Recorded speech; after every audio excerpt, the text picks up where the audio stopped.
guys, how's it going? Just reading up on my The Hunt of Fear comic. I love these old-fashioned horror comics. Well, Evil Dead Fan 1990 here, out of character and out of costume. Here to talk about a sequel to one of the most successful vampire horror comedies of all time. And yes, I'm referring to Lost Boys. Now there's no secret that the first movie was such a big success. It had stars that had Cory Feldmen, Corey Haim, Kiefer Sutherland, Jimmy Series 24. Now because of the success of the first movie, people wanted a sequel. Now, of course, there was tons of problems getting to a sequel. Like, one idea for a sequel was Kiefer Sutherland's character wasn't really dead. That his character would come back and recruit a couple girls, a couple of female vampires called the Lost Girls. Now, that was one idea, but they decided that it wouldn't work so well, so they threw it away. So over the years, after the movie was made in 1987, I believe. So after at least 11 years later, came along Lost Boys 2: The Tribe. Yep, right there, the uncut edition. Now, of course, when people heard about Lost Boys 2, they were all excited. And but by the time around they saw the trailer, they thought, oh crap, man, this is going to be way too updated. Well, at some points that was the case. But in my opinion, I thought, hey, sometimes they make trailers like that for the teens. And who knows, maybe this movie won't be so modern as you think. Well, by the time I waited for this to come out, it finally came out and I got it, and I took a first glance at the movie. Now, the movie comes in both widescreen and full screen, but if you want to see it in full screen. Now, this stars Angus Sutherland, which is Kiefer Sutherland's half-brother, Autumn Ritzter? Most of these names are hard to sound out. And of course, the best guy in the movie, Cory Feldmen, stars back in his signature role as Edgar Frog. Now, when Cory Feldmen was offered the role to come back in this movie, well, let's just say his best friend, Corey Haim, was very upset because they never asked him to star in the project. So, after all these legal disputes, they finally got around to having Corey Haim in this movie as well. Only he shows up for a cameo appearance. But still, it's a good scene. It's a brief scene close to the end of the credits. I don't want to spoil anything, but he's in there, so be on the lookout and don't turn off the movie after the credits. That's a big thing. Everyone turns off a movie after the credits. Now, sometimes after the credits, like if you look up on IMDb, the Internet Movie Database, you can find out, like, type in crazy credits to see, like a little thing that you didn't see in the movie, like a brief scene. Like in Iron Man, there was a brief scene that I waited for to see, and I love that scene. And I can't wait for the Avengers movie. But now I'm off subject. Well, anyway, Lost Boys 2: The Tribe. It featured a remix onto the Cry Little Sister song. Now, if you don't know what that means, that, song where, in Lost Boys, where they have the main thing that, thou shalt not kill, that thing. It's a remix kind of thing, and it's alright. I mean, it's not the greatest in the world, but it's okay. Now, my verdict on this movie, I have a couple major gripes with this. Number one, it's not set in Santa Carla, like the first movie. It's set on, it's kind of like a surfer place called Luna Bay. Don't know what that is. And the other thing is, it had a bad CGI effect scene. That's what I have to say. Just one bad scene, and you probably know what I mean if you've seen the movie. And if you haven't, well, then you don't. And I don't want to explain because I don't want to spoil anything. Like I said, I'm not a spoiler. But anyway, the movie Lost Boys was, the sequel to Lost Boys 2 was okay.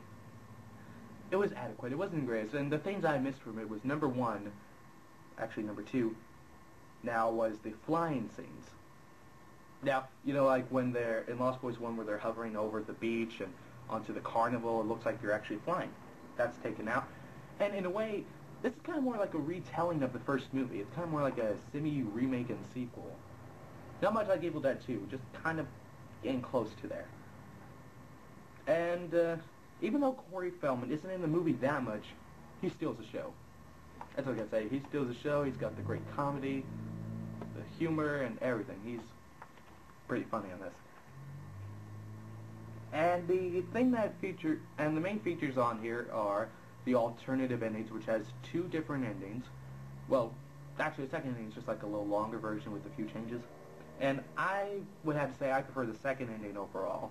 There's like kind of a little more backstory to it, and you find out what happened. And I don't want to say anything now. But it's a good scene, and the other one features Cory Feldmen and his Edgar Frog character talking about ways to kill vampires. Also, like a little stunt choreography thing, and 3 music videos, and including the music video to the remix, Cry Little Sister. Now, and overall, it's an okay movie. I mean, sure, just don't get your hopes too much on this.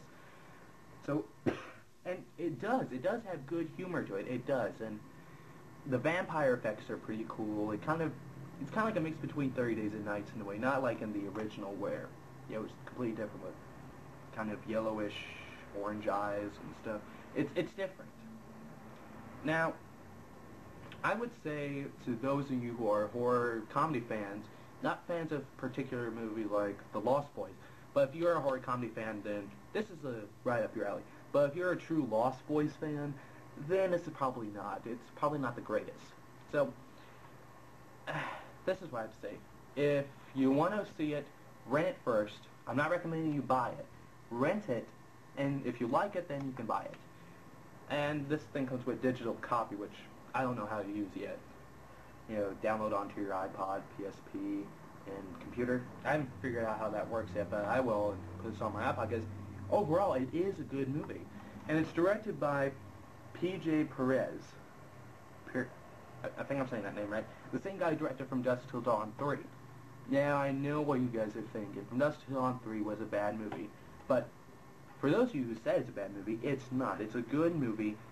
It's funny, it's hilarious, it's scary too. I mean, the gore scenes are good.